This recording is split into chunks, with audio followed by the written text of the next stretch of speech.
Okay, once again, good evening, everyone. I welcome you back to day 4 of our Career Week series, Careers in Circular Economy Ecosystem. It is such a delight to be here with you again for the final day. And like we've been saying from day 1 to this point, just because it's the last day doesn't mean that it is the least. There is so much that is packed for you in today's session. So I'll just quickly recap for those that are joining us. I see a lot of people, and I think I've already mentioned a couple of names and said thank you to these wonderful people that I see here. I'll quickly recap for the purpose of those that are joining us for the first time today, the sessions that we've had so far. So for day 1, we had 3 speakers. We had Aneche, we had Poonam, and then we had Mwembumi. And they took us through, their own personal experience in setting up startup, social enterprise, and then also in the climate space. And then for day 2, we had Miss Annabelle, as well as Usarode, who took us through 2 dynamic phases. So Annabelle took us through the career area, as while Osarede told us a bit about, being a creative and also being a startup person. That is an owner, the owner of a startup. Now for day 3, we had Chandani. That was yesterday, and I'm sure you agree with me that it was fire. We had Chandani as well as Jasmine, and it was an amazing session because we got to look at what it meant to actually be ready for funding. So what are the key things that you should prepare yourself for when you want funding or when you are looking for investors? And it was really, really interesting. So I just want you guys to rate which of the sessions was your favorite so far. Which of the sessions was your favorite so far? So in the chat box, we have Victoria again with us today. We have Tolu, and then we also have Mide in the house. They will be with us today again, one last time as we round up for today. So as I was saying, in the chat box, please just let us know what was your favorite session so far. On the first one with Annabelle Korede, I see you. Ifeanyi, you said day 3. Day 3 was your favorite session. Okay.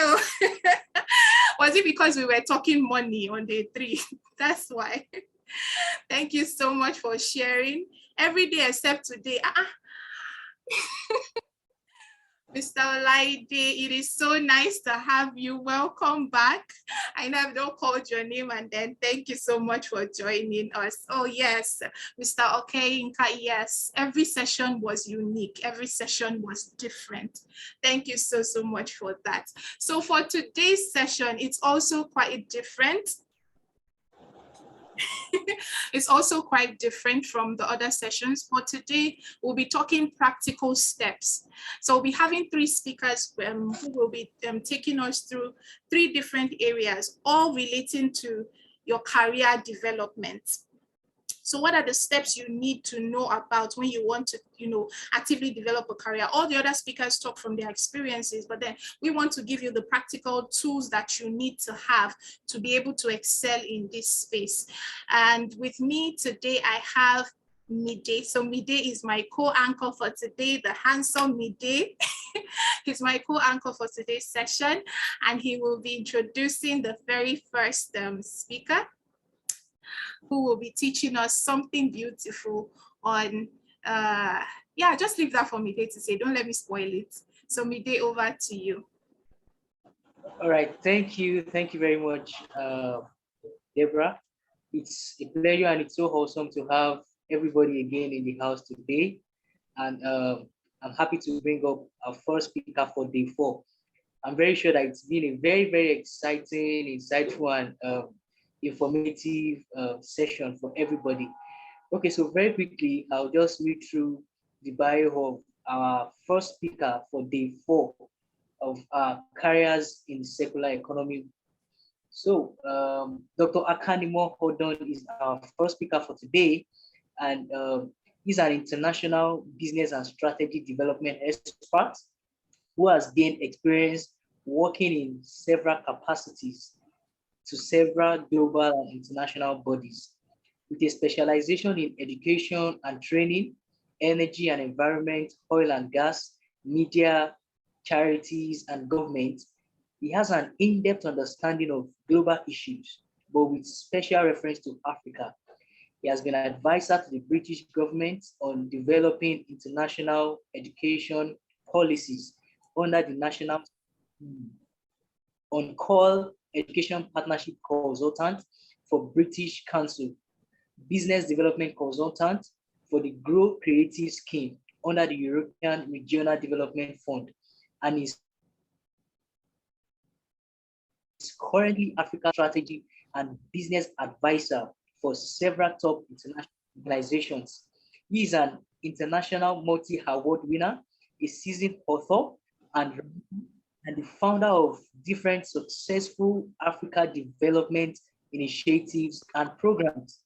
His links and network spread across over 30 African countries. Wow, that is wow, wow, wow, wow, wow, wow, wow. Wow, wow, wow. This is amazing. I want to start seeing your reactions and emojis and his working relationship. Thank you very much, Olawu. And his working relationship with a wide range of international bodies makes him to realize his professional goals. Thank you. I can already see the reactions, the fire emojis that are already coming. Okay, so today, join me to welcome Dr. Akanimo, but he will not be present with us in person, he will not be present with us live because of an emergency. He tried as much as possible to be with us today in all honesty and sincerity. So his heart is really with us. So, but because he couldn't make it to be here this afternoon or this evening or today, he has sent one of his videos where we would watch and gain so much information and insight about everything he could have shared with us today. So please sit back, relax. Don't take this video as just something, just watching for watching sake.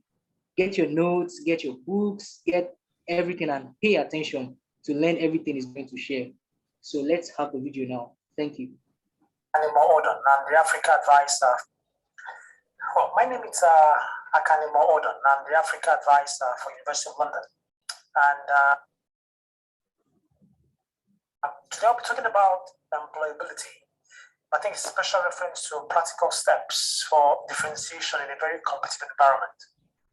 And my talk is kind of based on a series of engagements over the last 6 to 7 years, where I've engaged with different universities, different students, young graduates and professionals, both in the UK, but also in Africa.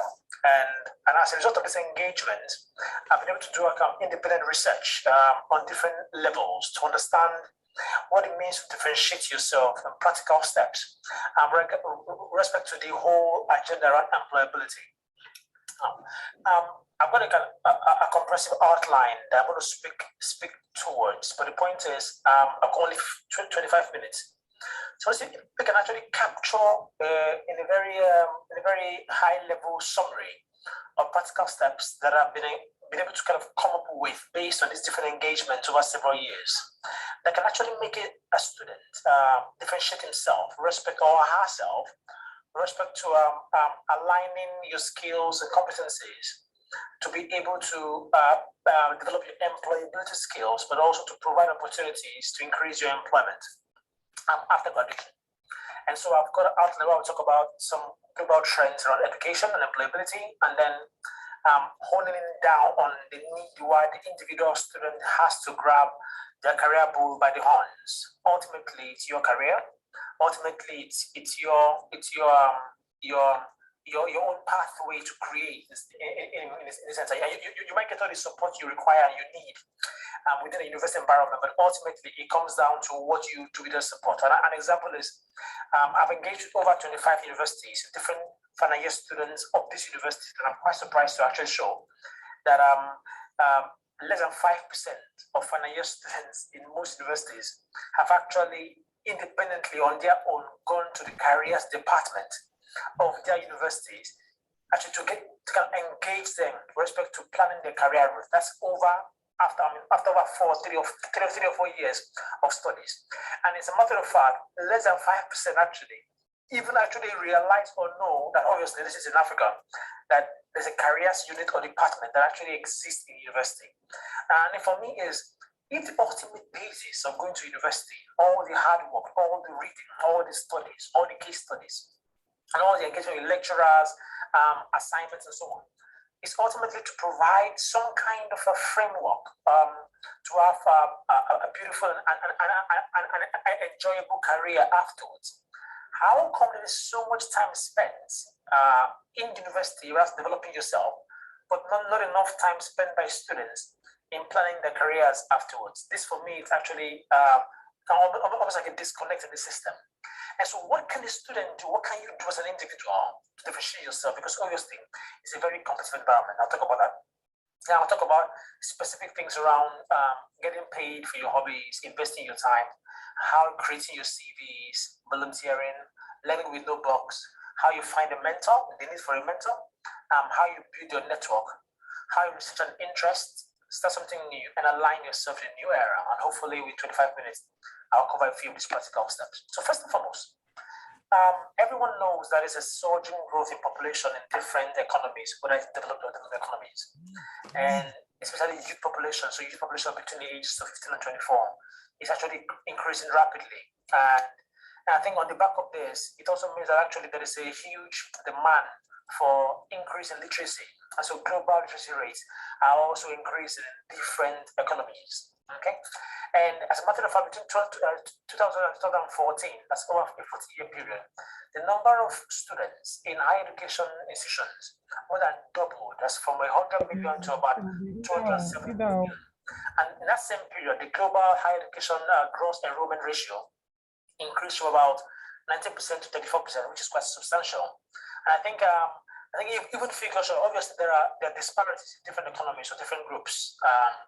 But the point is, the average global higher education participation rate have increased significantly by about 4% every year. So as you obviously increase in intake in higher education, that also automatically has impact on the leverages on employability and employment after graduation. How has that been tackled? Now, there are different drivers of this growth, increase in wealth, increase in middle class in different economies, a great supporting systems on government framework. And I think it's also a sense of responsibility for social equity, and all obviously with the incoming of the sustainable development goals and a push for education for all. As a matter of fact, this is also increasing demand for lifelong learning. With all these increases, what does it mean, therefore? It means, therefore, there is need for a lot more infrastructure to cope with these increases, a lot more frameworks for quality assurance because of the increase in enrollment.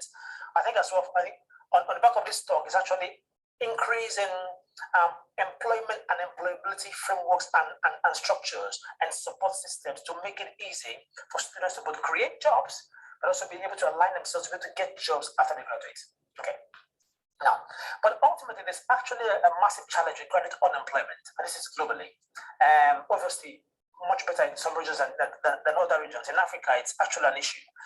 Part of the huge economic indicators of different countries is the employability or the level of unemployment in the country. I think in some countries it's really, really poor, even though there is increase in graduate enrollment rates. But that doesn't actually convert to increase in employment or employability, which obviously is a massive disconnect. Now, in the last 5 years, I've increased my engagement to kind of understand what students do at practical steps and what they don't do effectively to be able to align themselves with available resources to increase their employability. So on the back of this engagement, in the last 2 years, I've written a book called Graduate Code.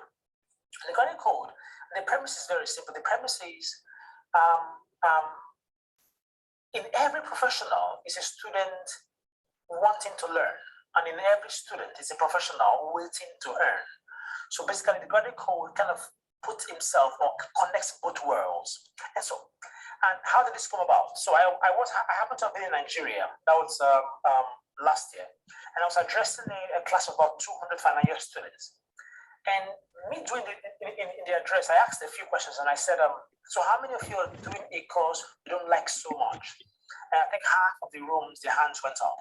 And I asked and said, how many of you are doing a course you don't like so much, but you've come to, in a sense, live with it? I think I had about a third of the rooms, their hands went up.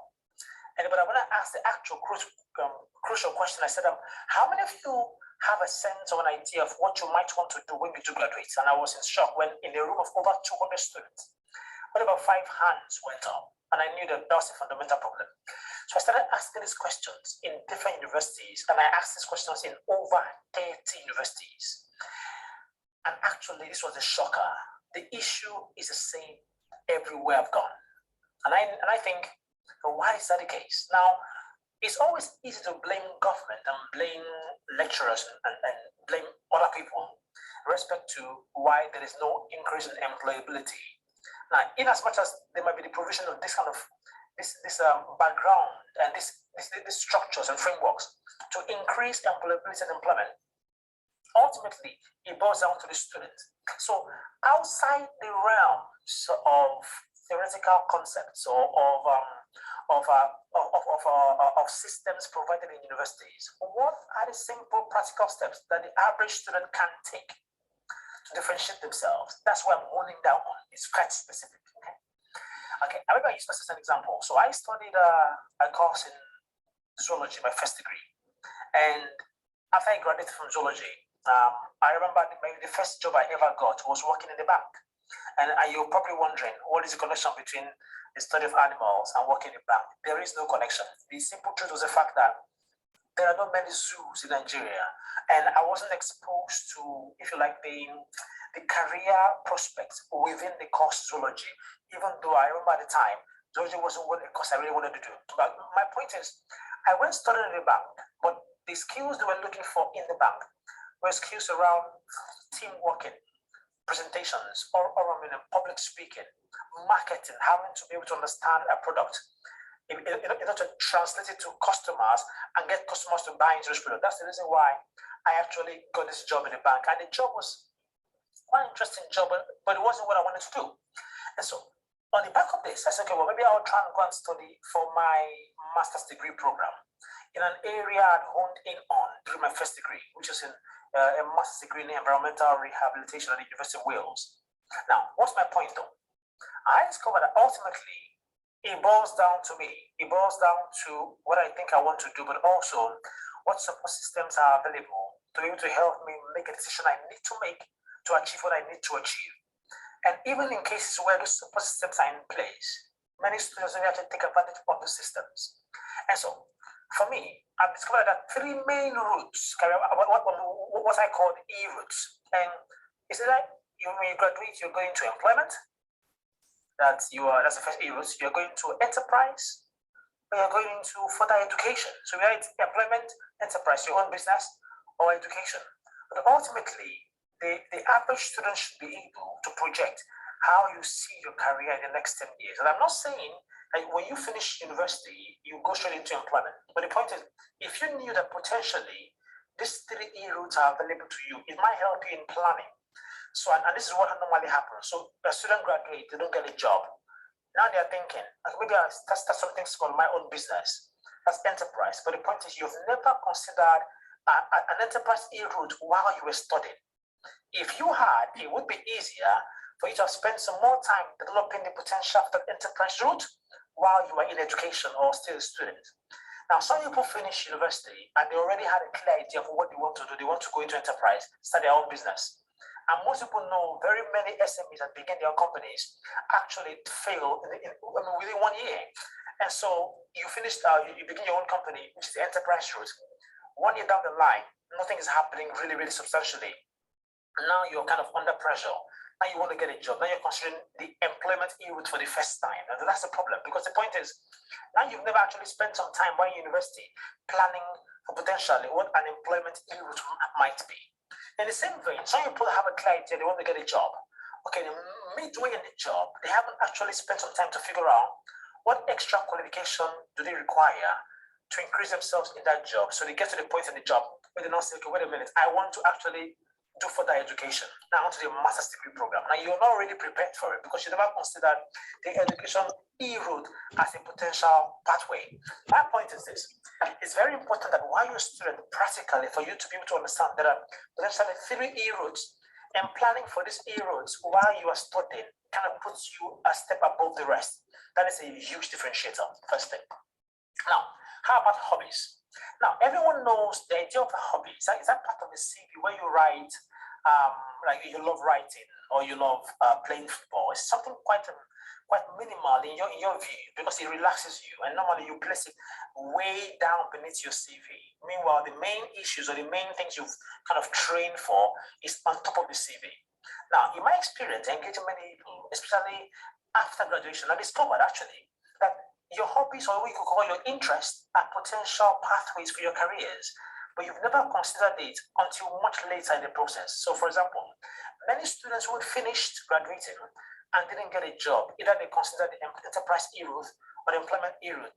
From my experience engaging with many students, so you discover that actually, when you find solace and consolation, is developing a commercial dimension to their hobby or their interest. Now, wouldn't it be nicer if while they were studying, they actually viewed the potential for a career pathway in a hobby of their interest and spend some more time developing this?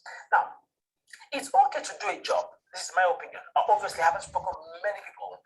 It's okay to do a job you only do because you're paid. But again, the mistake many people make is the fact that while you're doing a job you only do because you're paid, it's important to invest your time and resource in a job you will do and do even if you're not paid. Because in my opinion, when you get paid to do a job you love or a job you will do even if you're not paid, you are actually moving towards a secure and enjoyable job. And so in every university, a several society, several clubs, most people join these clubs just from a point of a hobby. Now, might it be interesting if you also consider it as a potential career pathway? It means that when you do graduate, practically, if for any reason what you study doesn't click in the sense of employment or developing your employability, might an interest you've developed over time or your hobby be a potential pathway? It at least provides an alternative for you. That's my point of consideration. An example is me. So while I was doing zoology in the university, I loved writing. It was a hobby, and I enjoyed writing. I write severally, but I never considered at any point in time to invest so much skills or so much of my time in developing this writing or joining a writing club or having a being part of a writing network. If I had known what I now know, I would have. Because guess what?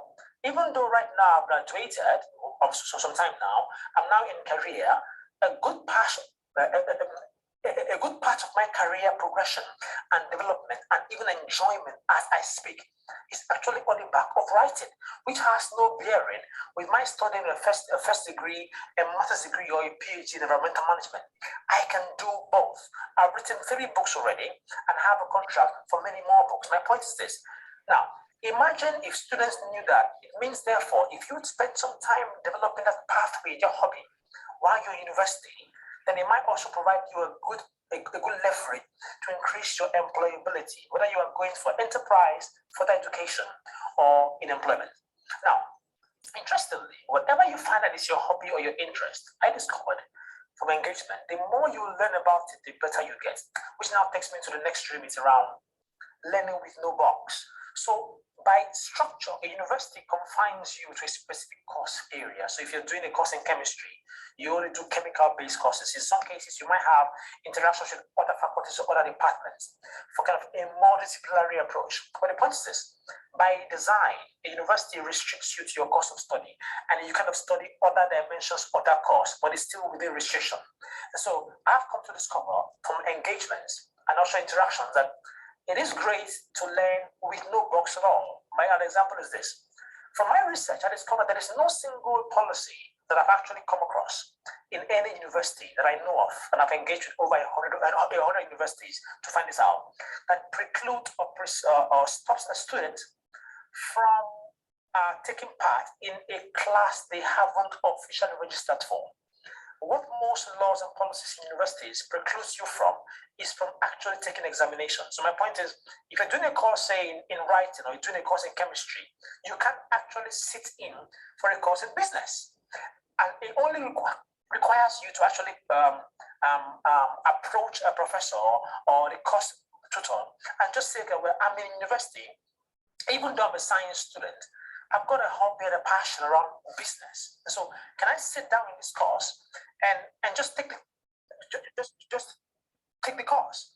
Every policy I've seen doesn't preclude any student from doing this. But the point is, most students don't actually realize that they actually have the opportunity to actually do this. So my point is this.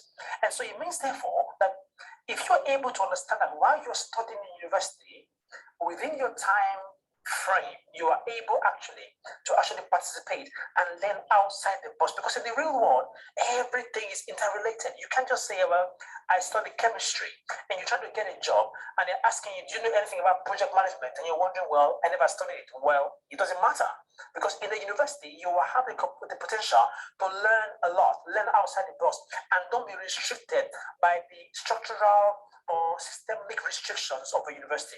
Now that takes me to the next level around. It means, therefore, you can't do this without, in some sense, thinking about your time management. Now, time is money.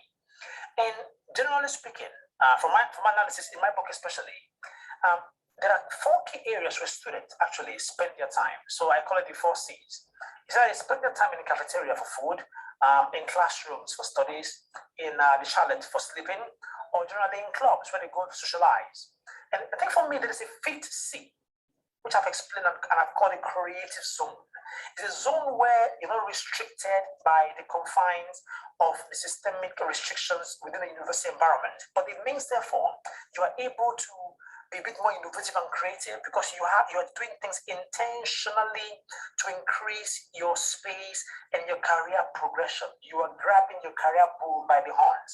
Now, that requires some level of innovation, which is why I call it the C, the creative zone.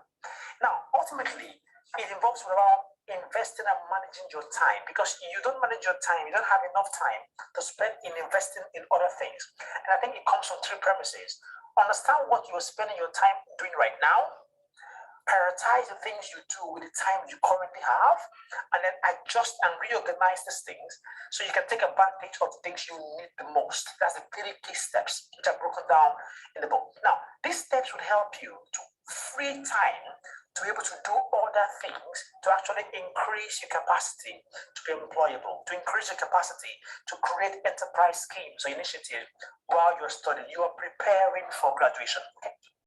Now, it means, therefore, once this is in play, it now takes us to creating your CV. Now, most people do make a mistake, and so I've actually asked several final year classes in different universities, and I said, how many of you have got a CV? And I was quite surprised. In many universities I've engaged with, many students from their final year or penultimate to the final year don't actually have their CVs in play.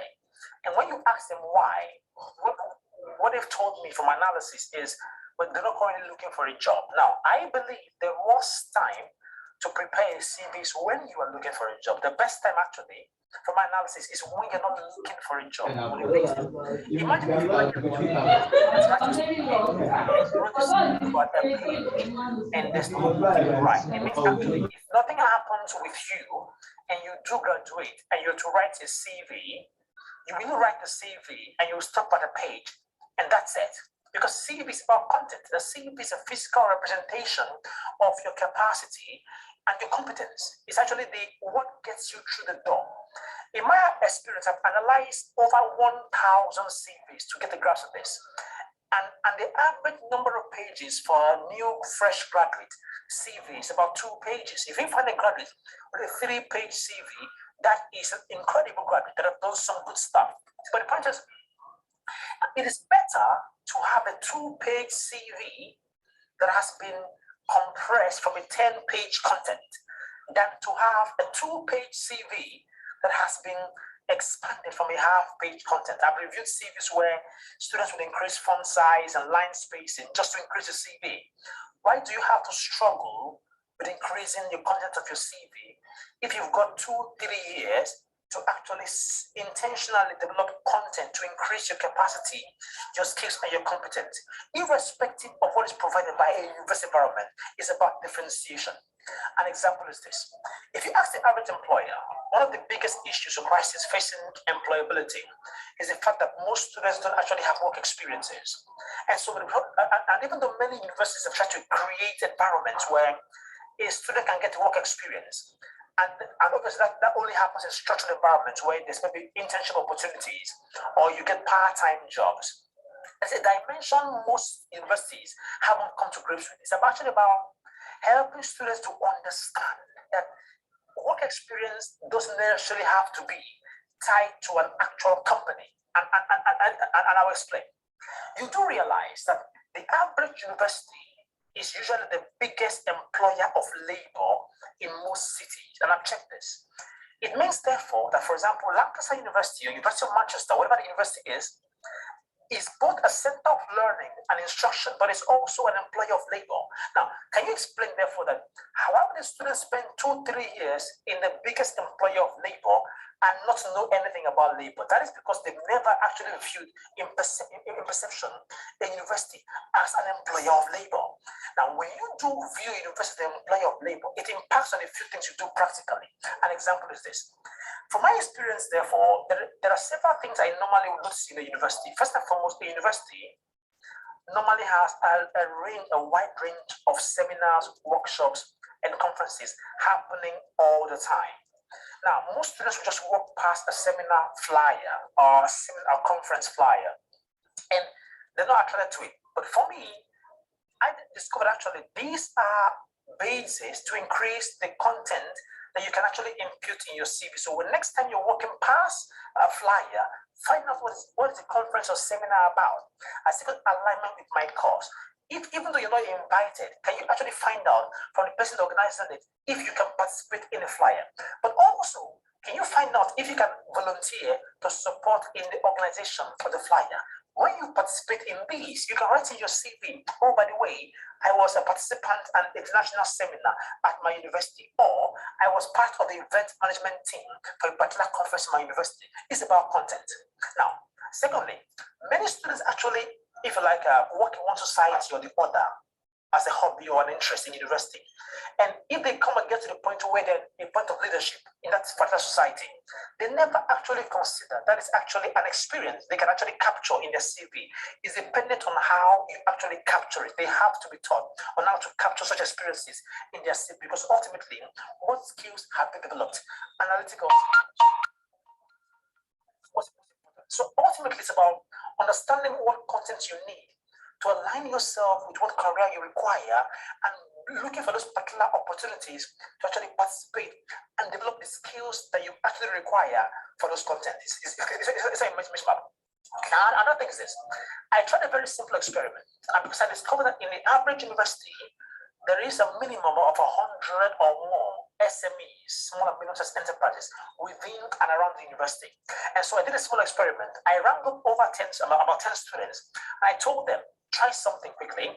Write up a little reference letter about yourself. Ask your guardian or your lecturer to write a reference letter. Carry this reference letter to one of the SMEs around the university. And all you're asking is this: can I, if you like, spend, 2 hours just volunteering for you in something specific or something generic? And it's okay if I'm not paid for it. It's volunteering, it's 2 hours. And what I discovered, 10 of these students in different countries did this, and they all got jobs. Now, to put it in perspective, 2 hours a week is almost nothing to any student. That is like 2 episodes of Game of Thrones. So practically, what you've done is provided yourself a basis to volunteer, to pick up a knowledge, learn a skill, develop a capacity that becomes content to build a profile and make yourself employable. Now, I discovered, and this is the beauty, there's no CV you'd see where you have to write how many hours you worked. You only write from January to December. the CV gets you through the door. But what is important is what skills did you develop while doing that thing you volunteered for. Secondly, most CVs don't capture how much you were paid for that particular activity.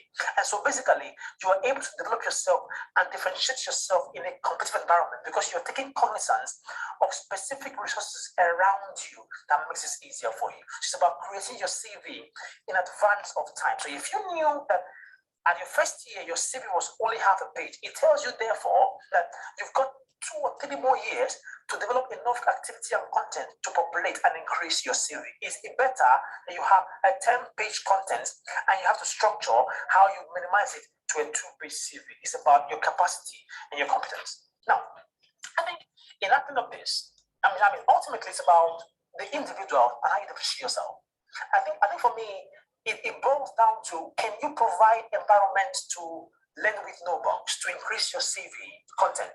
And also finding a mentor that can be a postgraduate student, somebody after university, a guardian, and there are different ways of finding mentors which I cover in the book. I think ultimately is specify and try and increase your network. Your network ultimately, I cover this in the book. Your network and your legwork impacts on your net worth. And the university is the best environment to increase your network. I recommend students because most UK universities will increase and promote themselves by being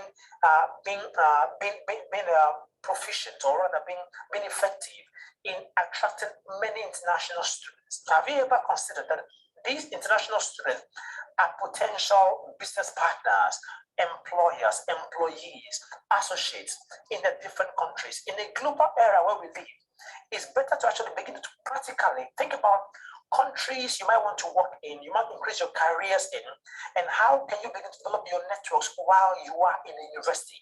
Where we start all with students, and don't just look at university as a location where you just go and take a lecture, to go and take a course. View a university as the right resource and environment with a lot of capacity to increase your leverage, to align yourself to become that effective professional at the end of studies. I mean, I can go on, but I think it's just a high-level summary of key practical steps towards differentiating yourself in employability in a very competitive space. Thank you very much. Thank you so much. Thank you so much, Dr. Akan. Yes, you're with us virtually. Just going to start my video and then stop sharing. Thank you so much, guys. Mide, do you want to say something? How was it for you? It's really so loaded. In fact, my note is just very full. Like the 3 E routes, so many things I've jotted here. No bugs, you know, so many things. Time management, hobbies, and your network of your legwork determines your net worth. So it's so amazing, and I hope everybody here, they have also learned very well. Yeah, okay. No, you can carry on. Yeah, so if you have questions, you can just drop them in the chat box, and I'm sure later on we'll share Dr. Akanimo's handle with everyone so that we can probably directly reach out to him respectfully. Okay, so thank you everyone. It's so loaded and creative. So I'll be inviting Deborah now to come up to bring up our second loaded guest for today again. So you're welcome, Deborah. Over to you. Thank you so much for that, Mide. As in, I'm seeing the chat box going wild. Mr. Okainka says, wow. Mr. Aremu is saying thank you so much. Yeah, thank you. And we'll definitely make sure that he hears from you how, how blessed, I will just say blessed, or how wonderful the video he sent to us has been. So yes, I wrote something in the chat box. I said that if you have any questions, even though he's not here physically to take those questions, we have 2 other amazing coaches and trainers that are here with us today, and one of them I'm going to introduce shortly, who will be willing, they are capable, they are going to take those questions that you have and then give you answers to them. And remember, I told you that this session is more of a practical session. So yes, he has given us those awesome tips. We have 2 other speakers who will also come up and then give us some more goodies. So yes, so I hope you bought new notes. So this type of things, it's recommended that you get a new note or something something to use. So right away, I'm just going to move to the next speaker that we'll be having for today. I just need to change this slide. Yes. So we'll be having another wonderful speaker, a very handsome, fine gentleman. And his name is Leke Ademo. I hope I did not murder that name. I was trying to get the pronunciation right today. Leke Ademo is a big picture person. He is passionate about helping people and brands achieve more. He's a product manager who loves communicating the vision of products and organizations and helping the teams he works with deliver the best usable products using the most effective tools while delivering effective results. He is currently a trainer, facilitator, and coach on the GIZ-SEDIN GOPA project, where youths are trained on employability skills, business ideation skills, and business startups, as well as formalization processes. Over the years, he has trained across Nigeria on Google Digital Skills Program. He is also a digital storyteller, bringing to life people's dreams and aspirations through storytelling. He is an author of several books. We have so many authors joining us today. And I think if you remember, Dr. Akan said something about developing your hobbies. So this is one of the key ways to utilize that. He is the author of several books like Vision, The Way Up, Fulfilling Your Dreams from Conceptualization to Actualization, and most recently, Leke Ademo's golden book, Vision, Storytelling, and Lead Generation. He is currently doing his MBA in America's finest university, Nextford, where he's specializing in hyperconnectivity, Internet of Things, cybersecurity leadership, and product management with the Agile and Lean. He can be reached via his personal website, lekeademo.com. Please, in the chat box, I just need you to help me welcome with clapping with fire emoji our next trainer for today, who will be taking us through a very wonderful session about repositioning yourself using digital tools. That is, repositioning yourself for career opportunities using digital tools. Yes, sir, you have the floor, Mr. Leke.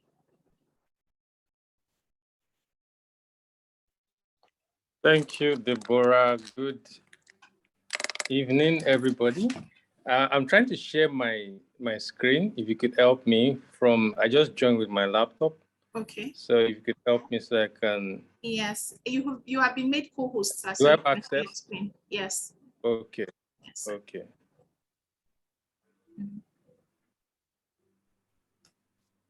Someone is already saying they can't wait for you to share your methodologies and strategies. We're excited for this.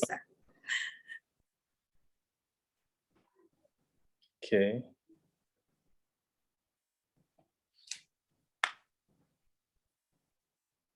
All right. So I guess we can see my screen as well. Yes, we can. All right. So good evening, everybody. It's great to be here, I would say. My name is Leke Ademo, and I'm like the regular person, you know. So I want to just share a few things, okay, regarding digital opportunities. That's positioning for opportunities with digital tools, right? A quick background. I like telling stories. I like interacting with people. I like bringing out the best out of people. I like meeting new people, okay?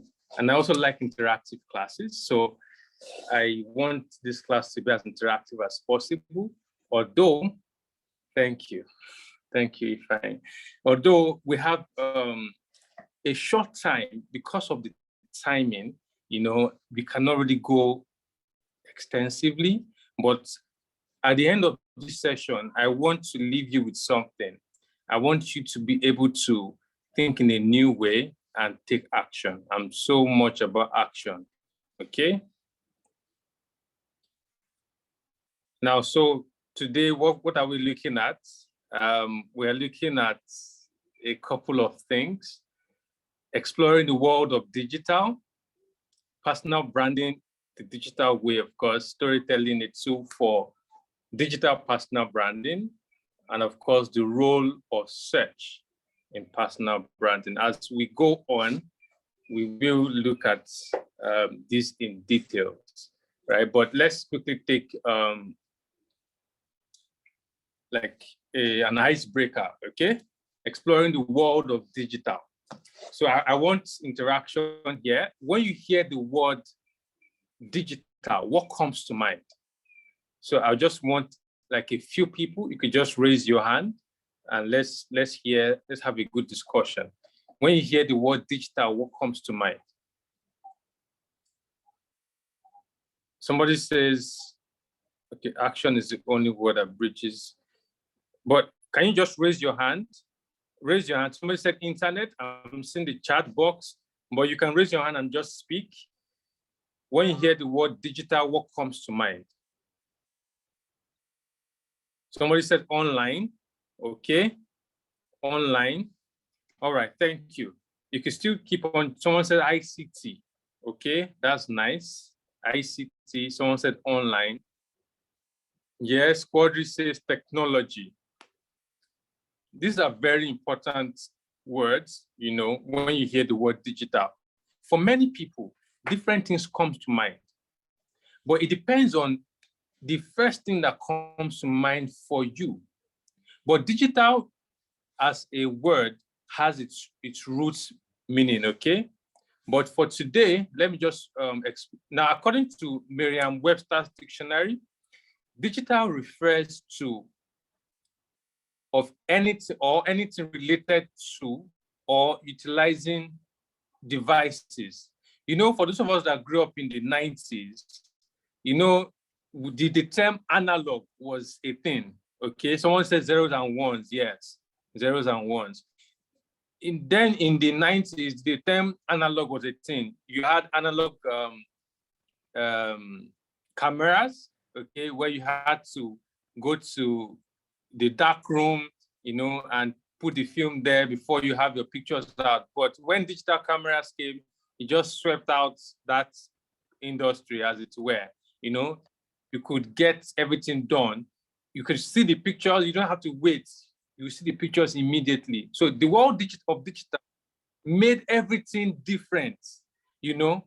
And so, but we also notice that despite the fact that the world of digital has changed a whole lot, some people are still not taking it as an important thing in their life, making digital of every single thing. It has even gone beyond that now. Now we hear of things like Internet of Things, you know, robotics, and a whole lot of words that have transformed all from this root word. Yes, metaverse, you know, a lot of things that have transformed from this root word, AI, you know, digital. But for today, I'm trying to streamline what we'll be discussing as much as possible, okay? Now, digital has different aspects to it, but today I want to focus on the term digital identity or online identity. Identity is the qualities, beliefs, personal traits, appearance, okay, and or expressions that characterize a person or group. And this leads me to the term personal branding. But before I move on to the next slide, do you know, let me just call somebody, you know, President Jonathan, what can you say?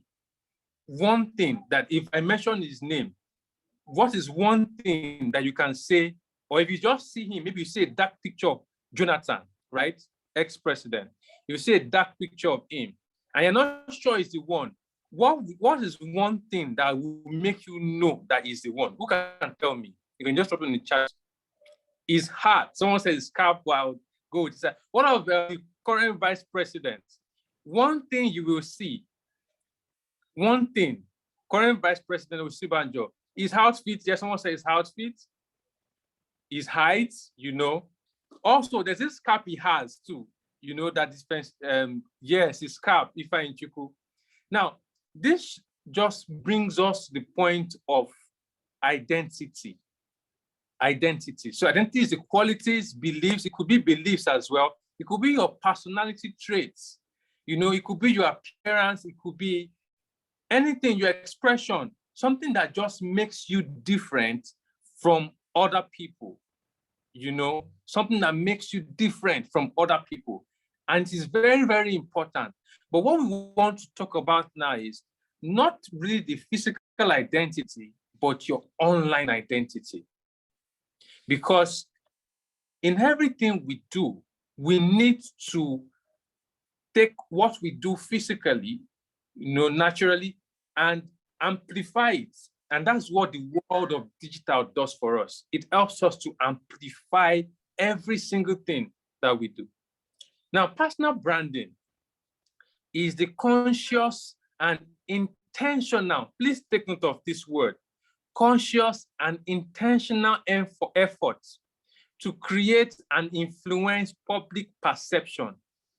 Conscious and intentional efforts, okay, to create and influence. Take note, you are doing something, but you are trying to influence other people. But you are the one that is doing that thing. So you have to be very, very intentional about it. Now you're trying to make people see you in a particular way, okay? Which is why you have to be conscious and intentional. Now, of an individual by positioning them as an authority. When many of us or young people want to start things, there's something that always limits us. We don't see ourselves as authorities. But every single person in this life can do something better than other people. There's something, ask yourself, there's something you can do better than somebody else in your house right now. Think about it, think. There's something you can do better than other people. What is that thing? To that person, you are an authority over that thing. When I was in secondary school, SSC, I remember, okay, so I changed schools towards the ending.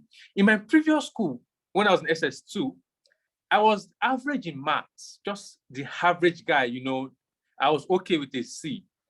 But I changed schools in my SS3, and by the time I got to SS3, I suddenly, my daddy got a lesson teacher for me, right? So he was teaching me maths. I suddenly became very good in maths.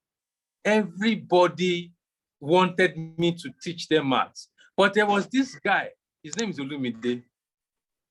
This guy, before, of course, he was a champion in that school before I got there, right? The champion. So he was the one that was good in maths and further maths, you know. But by the time I got there, I now was his competitor. So the earlier period, it wasn't so fun because, you know, it was like a competition. But as time went on, and also because I had a lesson teacher at home, who was also a teacher in the same school, he was training me. I became very good up to the point where I became the go-to person when it comes to maths. You know, anything maths, I became the go-to person. So you think about it in your own life. There's something that you are very good at. I want you to write it down. Whatever comes to your mind now, just write it down. Write it down. Okay? Your job from today, as I'm speaking to you, your job now is to sharpen that thing, become better at it. Remember I told you my daddy got me a lesson teacher, so I became better at it. There was simply no day I didn't solve maths. If I didn't solve maths that day, I must have not been feeling fine. And it has really helped me, maybe, people say the maths we do in secondary school does not have a direct impact into real life, the logarithm and all those things, right? But it just helps you in having an analytical mind, okay? It may not have any direct impact, but it helps you to have an analytical mind. Now, so back to personal branding. You need to, first of all, figure it out. What is that thing that you are good at? That thing you are good at, figure it. Once you figured it out, now your job now becomes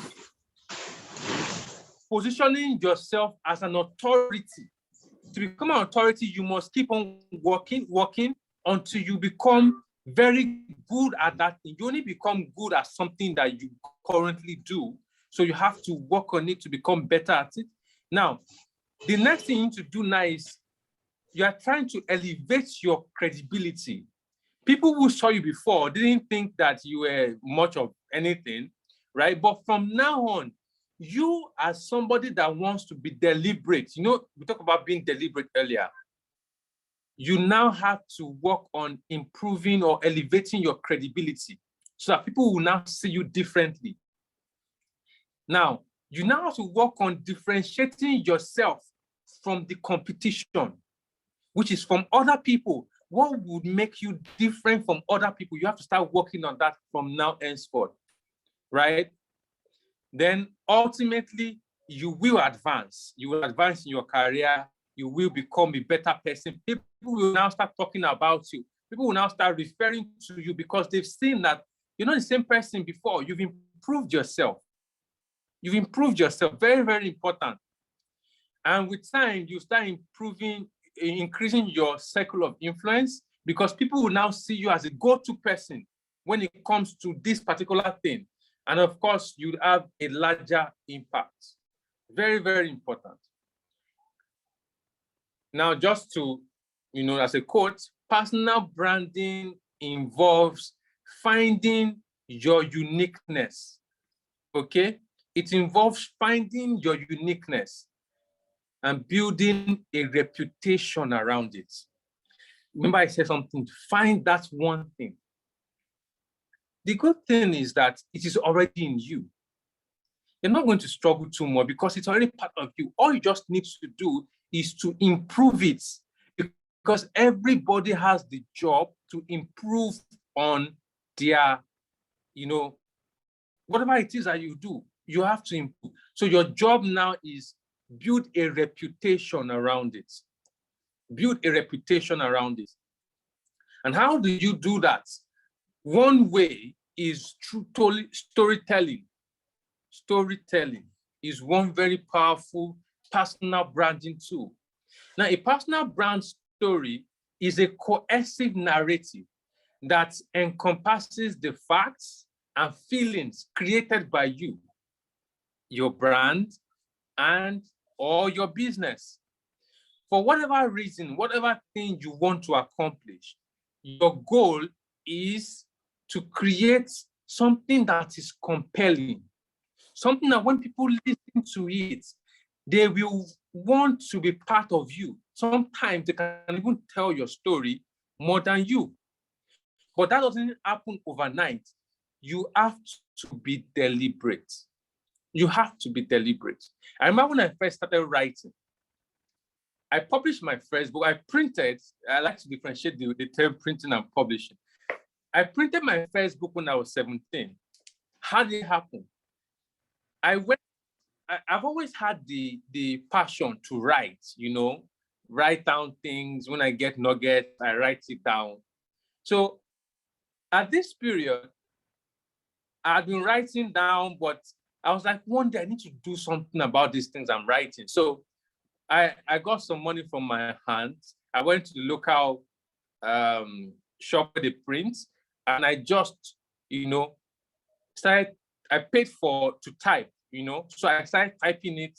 I printed it in regular A4, then I printed a couple of copies. That gave me the edge I needed to start publishing. After that, just because I had done that, I had the insight to now do more. By the time I wrote my next book was called Excellence the Way It Should Be.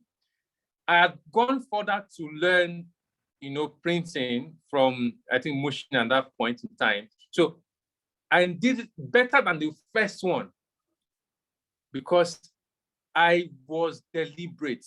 I'd always seen myself as somebody that will speak to people. And that was the reason why I started training myself. I'd always wanted to talk. Talking is natural to me. Today, you are listening to me speaking. It's natural to me. So I'd always wanted to do it, but I had to start training myself. I attended several trainings, so that I will be the kind of person that when people are thinking of someone to speak to people, I'll be among the people that they would even consider. Being considered is one very important thing. You may not be called, but the fact that you are considered, it means that you've started being deliberate about your personal brand until you are considered, okay? So your stories sometimes can help you.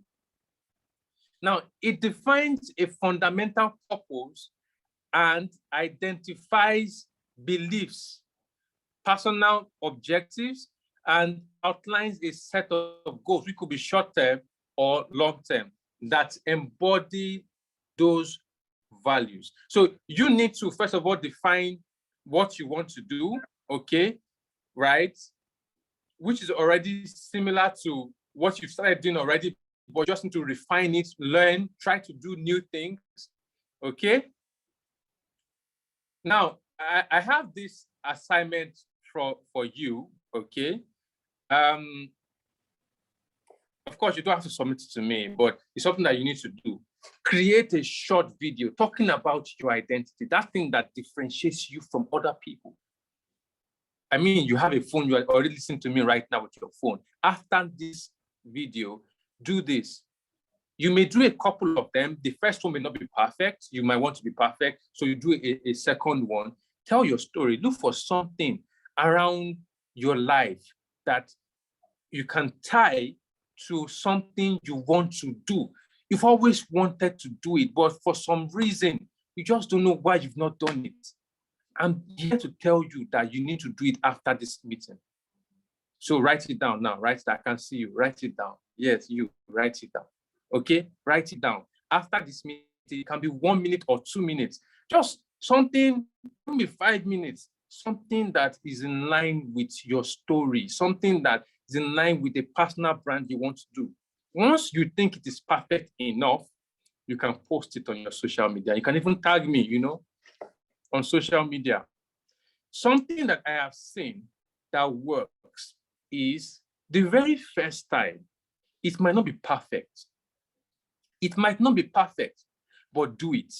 If you don't do the first one, you will not get to the one you can see in your mind.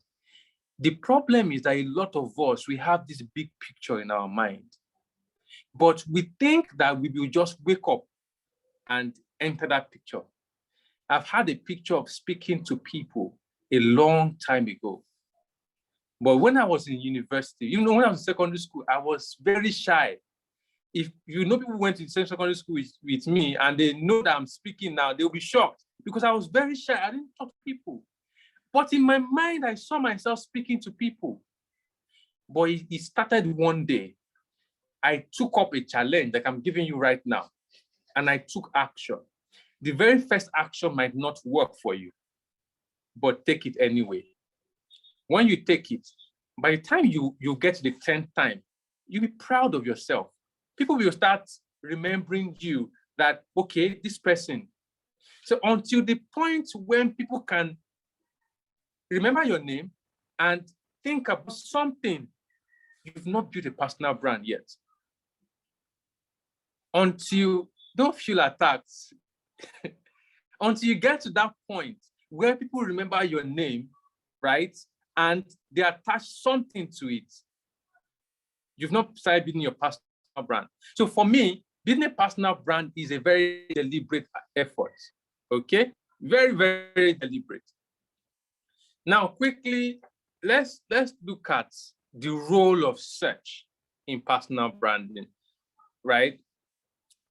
Because it's a very short class, I cannot really go very, very deep. But what I want to do is I want to possibly make you hungry, possibly, so that you take action, right? I want you to take action. I'm all about action, right?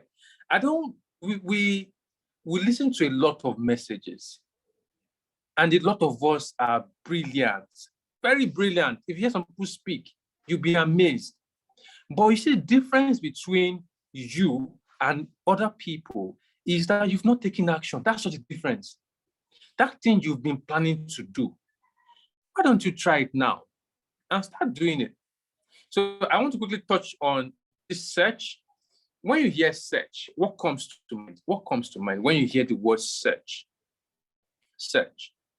You're looking for something that is somewhere, right? Looking for something that is somewhere. In the digital space, the word, okay, someone said sought after. The word search means sought after. He said to find something lost. Thank you.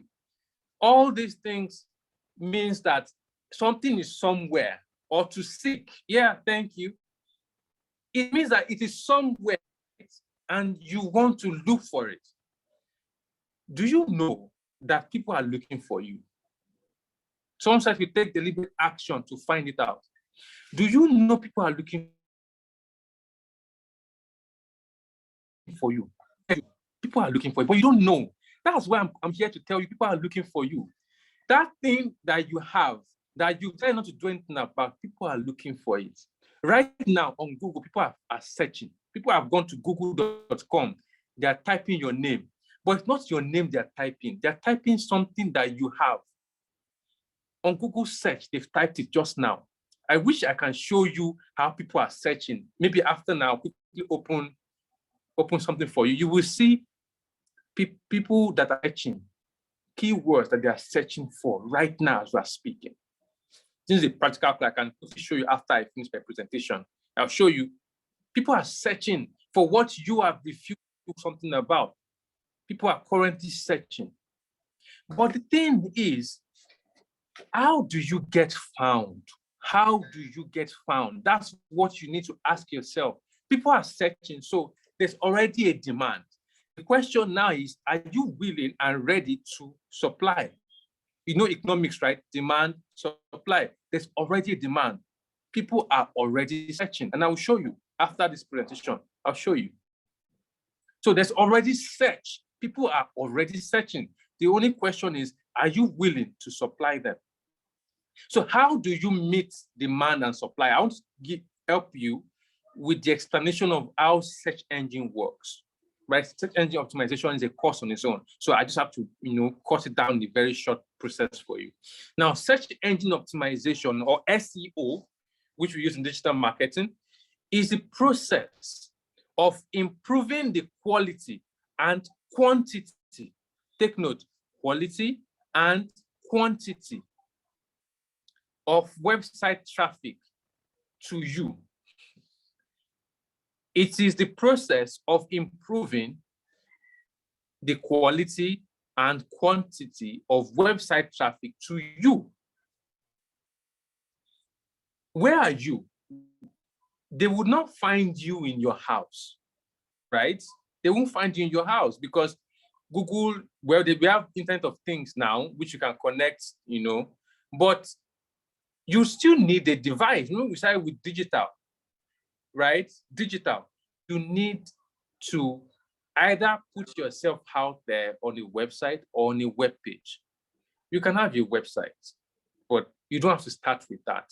The social media platforms you currently have is enough. Are you on LinkedIn? Yes. I'm talking to you. Are you on LinkedIn? Or you think LinkedIn is only for those people? It's for you too. Are you on Instagram? Ask yourself, are you on Instagram? What of TikTok? I know it's for playful people, I know. But are you there? Okay. What of Snapchat? Let's not even go to all those extreme ones. But the main ones, LinkedIn, are you there? So you think it's only for the CEOs of this world and you don't need to be there, right? Oh, they told you you don't need to be there, but I'm telling you, you need to be there. Do you have an account? When last did you post? You don't have to be everywhere, okay? But you have to be available to be found. Did you hear that? You don't have to be everywhere, but you have to be available to be found. People are looking for you. That job you think you don't have, people are looking for you to get that job, but you are not available to be found. So what do you need to do to be available to be found? That money you are looking for, the money is looking for you, but you just don't know. So how are you going to do what you need to do to be available to be found? Now, that's just the basics, right? Search engine optimization, improving the quality and quantity of website traffic to you. It could be on your social media, it could be on your website, but the main thing is that you are doing that so that you can be found. Take notes. Understanding search will help you to be mindful in everything you do online. I know you were just posting on TikTok the other day. Yes, you're just posting on TikTok and LinkedIn. You didn't think that they will find it, Abby? I'm telling you, they've seen it already. But the main thing is this. How are you linking what you do online with what you want to be found for? For me, I want to be found for speaking engagements. I want to be found for training opportunities. I want to be found when people are looking for the things I offer. I offer digital training. I want to be found for that. I even wrote a book on that. My latest book is Leke Ademo's Golden Book. I wrote a book with my name on the title. Do you know why I did that? Personal branding. I want to be found. Do you? I mean, you don't have to want to be found, but do you want to be found? So, because of time, I have to quickly rush, okay? The essence of this is that you need to be found. Tell your stories. Tell your stories, okay? Because in building your personal brand, you will know that you can be searched anytime. Right now, people are searching for things that you have, but you've not put yourself online, so they can't find you. And when you are deliberate, you will use words that are in tune with the kind of identity you want to build for yourself, which will ultimately affect your personal brand. People are searching now. But keywords, how you use keywords. For instance, I want to be found for things relating to digital.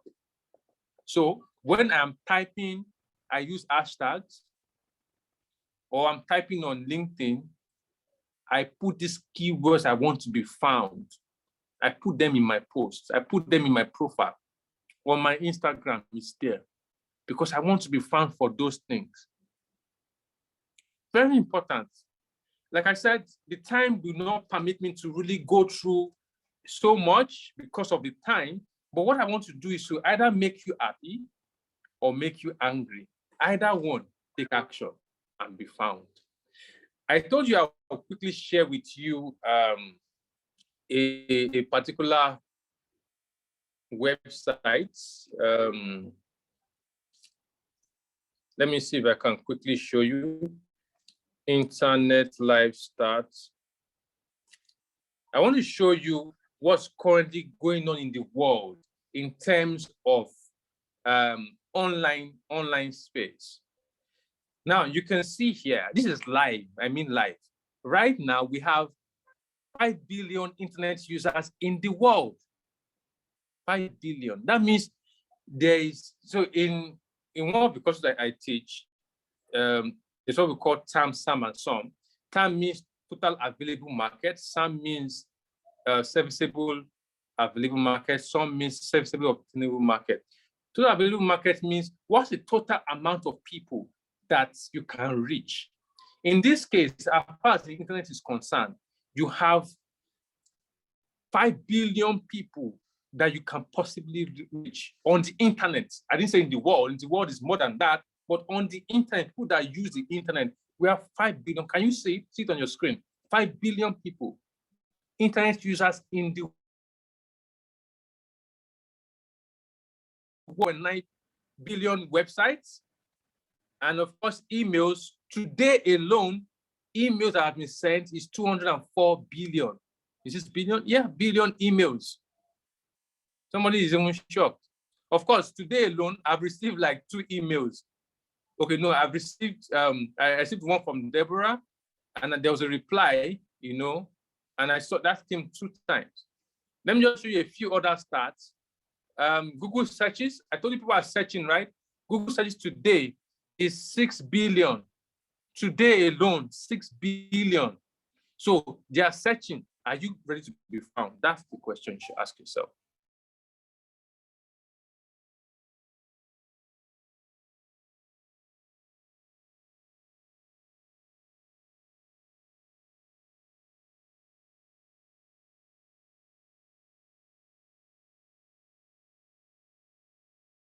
That's 5 billion views on YouTube. And on Instagram, this Instagram, photos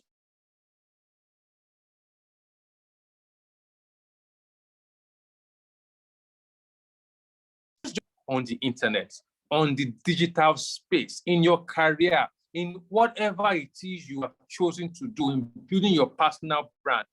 Now, everything is in your hand. Do you want to be found? Thank you. This is where I'll end my session. Thank you for having me. Of course, I'll be available for questions. Okay, so I'll hand over back to our hosts. Thank you for having me.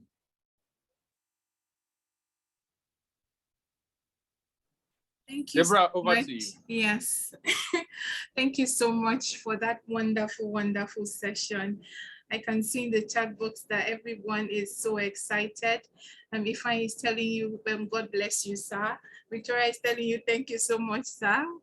And then thank you so much. I want to believe that we all had an amazing and insightful time. I don't know if there are any questions because we're pressed for time. If you have any questions, this is, wow, you received 48 emails today. That's interesting.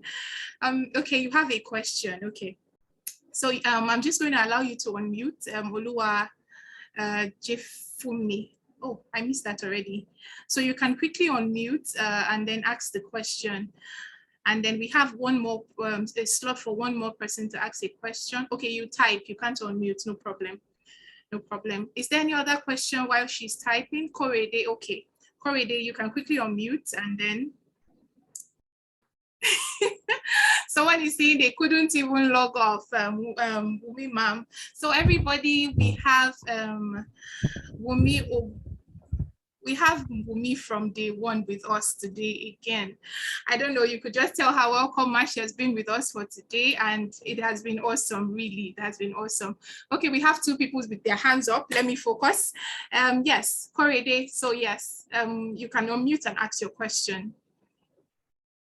Okay, so yes. Basically, I think I'm the youngest guy here. So I'm missing innovation and actually can I start off solving top 6 problems. I'm sorry, we're not hearing you clearly. Could you speak up? Okay, can you hear me now? Yes, we can. Okay, so I said basically, I think I'm the youngest guy here. So I want to start off solving top 6 problems we are facing in Africa. Okay. And then my question is, for every startup, definitely there's a story behind it. So how can someone just approach how can I just make my startup very unique? Yes, you've said something concerning unique. One thing your voice is actually going down, so could you just speak up so we could hear you? Okay, there's something I'm actually not clear about. Okay, it's just about investors. Like, how do they approach all this kind of startup? I have that's a wonderful question. I have a feeling that you missed yesterday's session. I have a feeling you were not in yesterday's session. So yesterday we covered the question about startups and then how they can get investment opportunities. So we'll be sharing that video with you, and then you could just learn from that. We're sharing the video with you compiled with, yes, the recording with you compiled with all the sessions from day 1 to day 4. So you could just access it there. And then you could also drop your question in a written form so we could forward it to our speakers from yesterday. They will be delighted to hear you. Thank you so much. Okay, Mr. Olaide, you have the floor to quickly ask your question. And I think that's the last question we'll be taking for this session. We have another speaker waiting to dish out some goodies for you. So Mr. Olaide, over to you, please. Thank you very much, Mr. Leke Ademo. It was an insightful session for me and other participants. So my question will be in generating content for your activity. Of course, from the previous, from Dr. What's it called? From Dr. Odon, he talked about talking about it. But the question I want to ask that if you don't have frequent, depends on the frequency of events that you engage yourself with every day. Now, how do you, because I could see over 70 million posts on on IG, and I've not done my. So the question will be for us to put what is relevant out there. What are the guidelines we should look at? Thank you. Okay, thank you. Thank you so much, sir. For me, I would say, first of all, define your niche, okay? You saw the amount of posts that are there. And the good thing is that I showed you from the very beginning, which is the number of people or internet users we have in the world. So what I always tell people is that don't try to reach everybody, okay? When you are creating your content, target it, which is even why I said, trying to be found in building your personal brand, you have to be intentional. You have to be intentional. So for me, I would just say, build your content targeted to whoever it is. And don't say you are waiting to be very perfect before you start. And that's one issue many of us have. We want to be perfect. You might wait to be perfect for 20 years and you still didn't get anything done. So why don't you try first, start. If you need to get more education, get, but don't give an excuse of not starting because you don't yet have everything that you need to start. Thank you. Thank you so much for that response. I think Mr. Olaide has been able to answer your question. Okay, so I said that someone should drop her question and she has, so this is the last question. Yes, I want to see that. She's asking, how can she tackle her fear? Okay, says, how can I tackle my fear of building my personal brand coupled with shyness and social media anxiety? So I'll take it again. How can she tackle her fear, or how can I tackle my fear of building my personal brand coupled with the fact that I'm shy and then sometimes I have social anxiety, social media anxiety? Okay. I would say, first of all, what direction are you trying to build your personal brand in? That should be the very first thing. If it is in your career line, and let's say you see yourself becoming an HR influencer in future as human resources, start small. I have a friend, Yewande. She's into HR consulting, and she started small, posting. She had a small blog, you know, you can easily get a small blog, wordpress.com. She started from there, and now she has grown. Just start. My answer to you is start. If you don't start, you won't be able to build or to, you know, defeat that fear. Everybody has fears. Every one of us. Every one of us. We have the fears. We all have it. But if you don't start, you may not be able to defeat it. So what I would advise you to do, you said the fear is fear of social media or fear of putting yourself out and building your personal brand. Why don't you create a post first? Okay, tag me. Okay, when you do that, you've defeated the first fear, which is called the fear of inertia. Once you can defeat that one, then you do another one. Before you know it, you start getting better. But what you need to do is always try to improve. Once you have the mindset of improving, you become better at it. Thank you. Thank you so much for that response. So yes, I said that we have, thank you so much for that response, Mr. Leke. We have Wumi ma'am, and she has, offered to shed some more on this question as well. So thank you, ma. Hi, everyone. So sorry to come in. Thank you, Mr. Leke. It was really fantastic. At some point, I was trying to, can I log off? But I had to plug it in my ears, switch it to my laptop. It was such a fantastic session.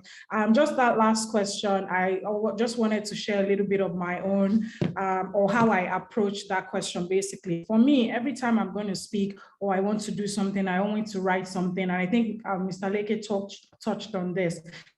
It's always, nobody knows what I know better than myself. That's always the first confidence I have when I'm going out. Whatever I want to say, as long as I pick the mic, even if you're sitting on that floor, I'm writing, I believe that you have to listen to me because I'm commanding this time right now. So even if I'm saying rubbish, if I'm saying nonsense, as I'm speaking, you have to listen to me. So for me personally, that's sort of how I work my mind around this. And Mr. Leke said something, we are all afraid. There's no time I'm standing up or anyone, or I want to make a post or I've written something, I've drafted something that I'm not afraid to post or I'm not afraid to say, oh, what will people think of? It's just a human nature. However, the way you look at it is just always think to yourself, be confident. Nobody knows what I want to say better than how I'm going to say it. And that approach will take you forward. And again, prepare. He just mentioned that. Prepare. Write your lines if you need to. If you have to take cue cards, take cue cards if you need to. And then eventually confidence will start to build. And like I said, just start small and keep going. And that's it. So I just wanted to add that. And those are just my own personal experiences. Thank you, everyone. Great session. Thank you. Thank you so much, Ma. Yeah, thank you. Yeah. Okay, so we've come to the end of this particular segment and I am going to be handing over to Tolu. So at the beginning I said, yes, please, if you have been sitting down for this long, please, you can stand up and stretch. I know that your video is off. It's a very long, it has been like a very long session. So please stand up and stretch, like stretch your body. It's not easy to be sitting down for this amount of time. I just want to thank you all so much for like being patient. You can walk around with your earpiece. If you need to carry your system, carry the system and move with you because we're not yet done. We just want you to be as comfortable as possible. So I'm going to hand over to Tolu so that she can come in and just let's launch into the next part. We're almost done. So sorry. Yeah. Thank you so much, Debbie. Thank you, Mr. Leke. Thank you so much, Ma'am Wumi, for the addition. Really, I have like 2 pages full from Mr. Leke's session. Thank you so much. So I'm just going to go straight. This is like break session. So please stretch your leg, just like Debbie rightly said. If you need to, maybe pee, you plug in your earpiece and just stretch your leg so that you feel a bit lightened up. We are moving towards the end of the session. However, we are going to be showing you a video. So the video is from an artist called the Junk Man from Africa. The Junk Man from Africa. So for like 20 years, he has been in the business of transforming waste materials into social representations. Like, you have to see it. Don't let me talk too much. You have to see the video. So while you stretch yourself, please enjoy the video and also drop your comments. Drop your comments what you think. Actually, an opening for people, but we didn't get too much. We didn't even get at all. But then we believe that Watching this video is going to spur you to be creative with your waste. Please enjoy.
Okay, so sorry. Exactly. I started seeing the comment about no sound. I'm so sorry about that. It's quite loud from where I am. So I'll just switch the player that I'm using to play. And then in the meantime, you can still stretch, move around, and then just. So can you hear now? I heard the sound, but then the sound stopped. Yes, I'm coming. I'm just setting it up now. Yeah.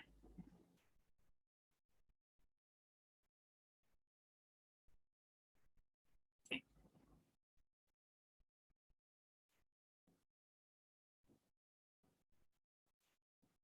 Thank you. So while we wait for Debbie to set up, let me just quickly. Leke said something about positioning yourself. I received an email then before a call, reaching out. A company reached out to me saying that yes, they got my information from LinkedIn. These days that I'm into this, I'm into that, and I was like, wow. Just posting things I do, posting where I work, and the engagement I've been having at work and the side things I do at school got me a call. Though no job, however, I feel that, yes, there's visibility for me. So please, make use of your digital tools. Don't forget to use the right hashtags, and also ensure that you start. You don't have to wait till you are like, you have it. Start where you are now with what you have. And I tell you that with time, you are going to be better. Thank you so much. Debbie. Okay.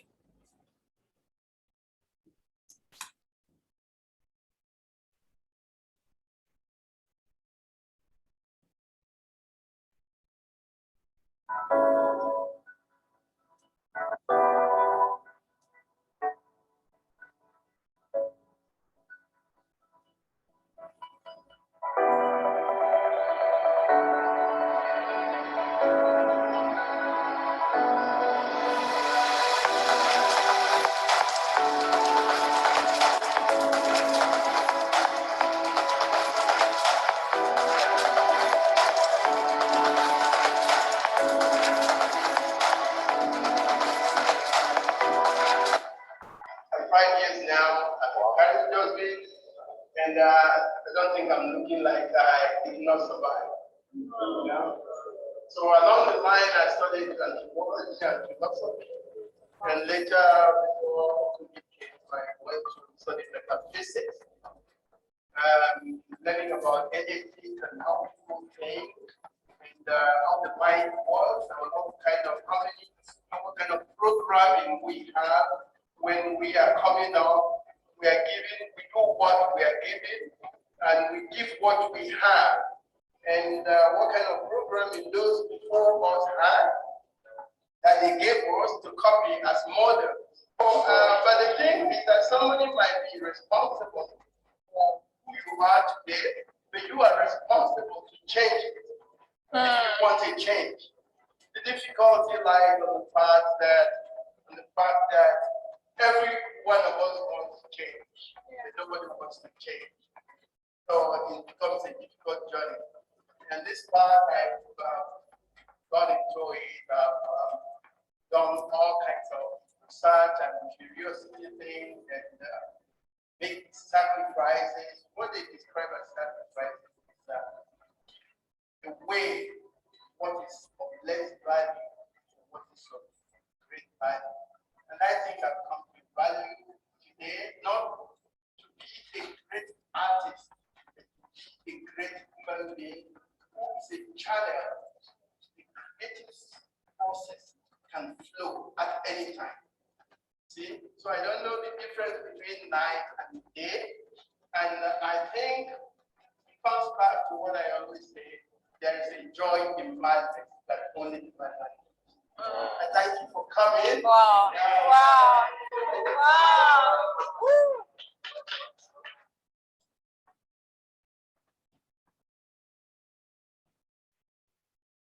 Thank you so much, Debbie, for that. Oh, network. I could watch the video clearly from my end. I think it's network. You know, network is one thing we need innovators to work on in Nigeria. We don't have control over it. So without okay, you know what? Once we send the link to you via email, you could watch the video. You could rewatch the video. Thank you so much. Thank you so much for waiting up to this time. Yes, thank you so much, Korede. I hope that is soon. I hope that is soon. We are going into the last session, but not the least. You know, we've had questions, people asked questions even right from day one that, okay, how can I get internship opportunities, or how best can I volunteer for circular economy opportunities or activities? We have a wonderful person here with us that is going to share with us so many things, how we can navigate internship, volunteering into the circular economy space. So please welcome with me, Uchechi Chukwuma. Please don't get tired. You have been doing a great job right from day one joining us, and today is the grand finale. Please stay with us. Please stay with us while we have this session, enjoying it all together. Please, if you are joining the call, kindly mute yourself so that we enjoy the session together. Okay, so thank you, Debbie. Uchechi Chukwuma is a psychologist and one of the best professionals to engage when it comes to human capital development, mental health, and psychosocial support. As she has turned her passion to her profession, becoming a certified practicing psychologist and mental health psychosocial executive, working with victims of sexual-based gender violence, victims of trafficking, and other vulnerable groups. She has been privileged to work with different age groups in her journey as a psychologist. She began her career over a decade ago and has become a behavior change communicator with proven presentation and content development skills, approaching work with positive energy and willingness to share her experience, collaborate with any individual or group to achieve beyond the set goals in organization interests. This is very interesting. Our ideal is that life should be measured by the impact and smiles we leave people with in our daily encounters. She's currently a trainer, facilitator, and coach with the Web of Foundation under a GIZ entrepreneurship program tagged the Pro-Poor Growth and Promotion of Employment in Nigeria, implemented by GOPA, worldwide consultant that is designed to build entrepreneurs among women, returning migrants, and youth. Please welcome with me, Mrs. Uchechi Chukwuma. And let me add, she's a colleague to Mr. Leke, so please know that you are getting many, many packed value. You're welcome, ma'am. Good evening, everyone. Good evening. I hope I'm audible enough. Yes, ma'am. Okay, I want to say very, very, very, very big thank you to CIP and to the people that have come to water the ground for me, Mr. Akanimo Odon and Leke Ademo. I think they've made my job so easy. So I want to say thank you. And you know, when the discussion on fear was going on, something just came to my mind and I just want to say it. Fear is a part of life. The difference is what your fear pushes you to do. Do your fear push you to hide or push you to make sure that the next day, that thing will turn from fear to strength? I think that would be my welcoming speech. So I would like to share my screen as I have a very, very important question I want to ask us. Thank God we are all youths and we're here to listen. Mr. Leke have said a lot. Mr. Akanimo has said a lot. And I'm wondering what is remaining for me to say. Well, at least let's share them together. So Deborah, I don't know if you can give me the opportunity of co-host so I can share my screen. Thank you. Okay, Marwa. So as we are waiting for that, I want to ask a very, very short question and I would like everybody to make a comment on it. Kindly help me go to the group and answer this question. What is the greatest fear of every undergraduate in Nigeria? Can we use that to interact? What is the greatest fear of every undergraduate in Nigeria? You can share your screen now, Ma. I need your contribution. Thank you. Oh, thank you.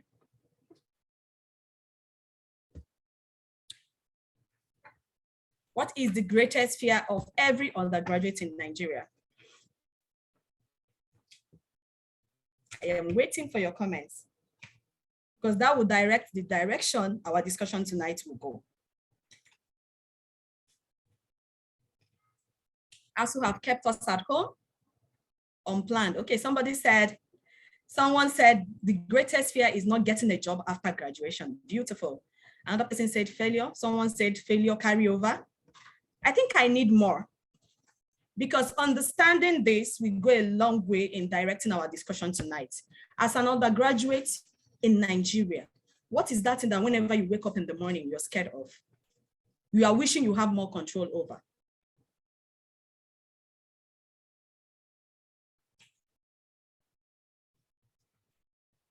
Okay, thank you. Someone said unable to get job opportunities. That is Mr. Rabiu. Thank you. Failure, beautiful. Great.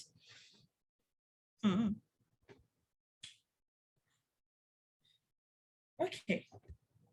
So I want to start with this. We all have this fear as undergraduates because the society has programmed us to think that the moment you come out from school, the only thing you can do to have self-worth and earn a living is writing your CV, your resume, and start going from one company to other to submit and possibly get a job. But unfortunately, like Dr. Akanimo said earlier today, there are many routes of joining the Nigerian economy, and people are making a living out of those different routes. So before we go into resume building, I will take a few minutes to talk about the routes that you can use to join the Nigerian economy.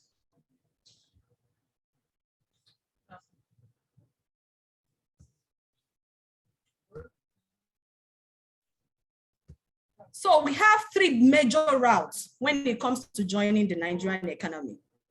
We have the part of employment, which is what Dr. Odon said a lot about, where after school, when you have gained your academic certification, you write your CV and you're moving around looking for jobs. You want interviews, you want opportunities to work in another man's business.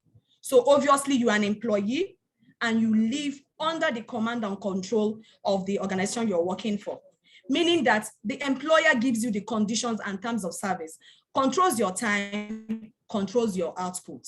That is one way to join the economy. And unfortunately, many undergraduates, even when we're in school, that's the only thing we're thinking about. Let me graduate and go and find a job. But is this the only way? Definitely a big no. So another route you can use to join the Nigerian economy is becoming self-employed. Become a small business owner. Funny enough, the Nigerian economy is moving from a paper economy to a skill-based economy. So now people are not even interested in your certificate. They are more interested in what can you do as an individual. If I employ you into my organization, what values are you bringing in? What are you coming to do that have not been done in that organization that will make the organization spend the money they spend in training, interview, recruitment on you? So meaning that even when you are a student, Dr. Odon, I'm so happy and so grateful you have to point that out. You have to start building your personal brand. Because I knew when Leke was having that topic on personal branding, many of us will be asking the question, how can I build a brand when I don't have experience? My brother, my sister, experiences are gotten every day on the way. There is a course we do, we call it creativity and design thinking. You know, when people are exposed to what we call the organizational work, they come back and they tell you, I have been passing this place every day, but I never saw this opportunity. Because the society have conditioned us to look one particular way. And that way is have a first class or a 2-1, come out, carry your CV, walk around the street and get a job. Whereas you can, as an undergraduate, create a business of your own. A self-employed person is someone who sells goods and services and make money. And the beautiful thing about this way of joining the economy is that you have the opportunity to be a boss of your own. You control your time. You control how your organization runs. Nobody controls you. You make your money and your money comes straight to you. But an employed person, even if you make the organization 100 billion naira in a month, at the end of that month, you will still end your salary. And I'm looking forward. I'm so happy that a lot of youths are thinking outside the box. Many of us don't want to work for anybody anymore because we have found out that employment is not actually the best for us as an economy, as a country. Because if we keep on working for people, ideas will be dying, ideas will be shrinking. Because even if the organization will work, if you have not gotten to the management cadre, most times your ideas cannot be used. So you can still be a very useful person, make your money, make your impact by following the route of self-employment. The last but not the least, where you can join the Nigerian economy is becoming an entrepreneur. Now, we always have it confused. What is the difference between an entrepreneur and a self-employed person? There is a huge difference. A self-employed person possibly is selling a product made by another person. But an entrepreneur is someone who has an idea, plan the idea, and do the idea. He is the risk taker. He is the driver. You are the one who bets your idea and you use your idea to create something. We call them the innovators. And that is why I so much love what CIPM is doing with the circular economy program, where people are pushed to think outside the box. What can I create out of my environment? Even the ideas that are existing, how can I make them more creative, more innovative? How can I use them to solve more human problems? Because at the center of any services you're rendering, anywhere you're joining the economy, we encourage us to empathize. And empathizing means putting the users of whatever product or service you're using at the center of your development process. So now you can see that as an undergraduate, you are not limited to carry CV at the end of your journey. You can choose other routes to join the economy and you can still have a beautiful life. You can still have an impactful life. You can still live the kind of life you want. And beautifully more, you have the opportunity to impact more people with your ideas, your innovation, and your creative ways of handling things. We have a lot of entrepreneurs in the country. The moment we talk about employment, many of us know about Mike Zuckerberg. These are guys that have looked at the environment and they saw that there is a human problem that needs to be solved. And they found out ways to create ideas, plan it and do it. So you are a self-employed person until you have an idea and you implement that idea. That is what moves you from a self-employed person to an entrepreneur. Remember, as an entrepreneur, you must not be the ideator, but you are the one that converts the idea into reality. And that is what we are encouraging our youth to go into. Because if our economy is driven by entrepreneurs, Nigeria will definitely be better off than where we are. But youth are looking forward to waiting after school to go and look for a paid job. And that is why when there is strike, we are depressed. If we know that there are other routes to join the economy, we will see the strike as a platform to build our resume, build our abilities, and sharpen up our skills. Because we know we can do better than what the society have programmed us to believe it is what we can do. So before I go into how you can build your resume, how you can build your personal brand without experience, what is a resume? A resume is simply a document that an applicant creates and sends to an organization, talking about his qualification, his experience, and the reason why he or she feels he or she is the best candidate for the job. But I always like young people to know that a resume does not land you a job. Remember that. A resume is meant to give you the opportunity to be interviewed so that you can sell yourself very well.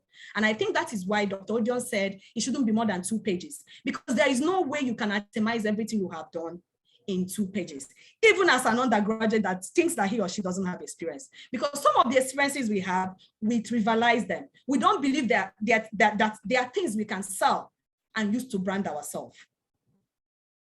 What else can you use to go and look for a job? A resume particularly is made up of 5 important parts, and you have other ones that you can use because of your level. When you have worked and you have a lot of experience, there are so many things that cannot be in your resume. But as an undergraduate, a startup, you need your personal information where you talk about your contact address, where you live, your name, your email address, so that if they want to call you for more engagement, maybe a physical interview, they know how to get in contact with you.